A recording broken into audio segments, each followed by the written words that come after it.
पता है, मैं आपको एक चीज बताता हूँ। एक टाइम आता है आप बड़े बोल्ड बन जाते हो, हालेलुया, बड़ी दिलेरी आपके अंदर होती है, हिम्मत होती है, आप खुले आम बोलते हो पास्टर के खिलाफ। लो जी असी गैरत रखते कलाम के लिए, असी इदा असी जो लिखा बाइबल च। मैं आपको कुछ ऐसी बात बताने जा रहा हूँ जो आपके लिए बड़ी ज़रूरी है। जो लिखा बाइबल च मैं वो गल कर रहा, हालेलुया। जो सही है मैं तो वो कहूँगा, हालेलुया।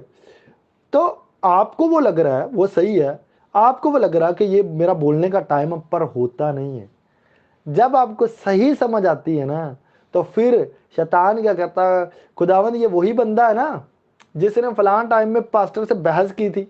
खुदावंद ये वही बंदा ना जिसने फलान टाइम में पास्टर के साथ जो है वो इस तरह से जो गलत बात की थी, झगड़ा कर लिया था, कलाम को लेके झगड़ा कर लिया था। ये वही बंदा है ना। अब देख लो खुदावंद अब इसको समझ आ गई है, पर इसने जो वो काम किया इसको सजा देनी चाहिए।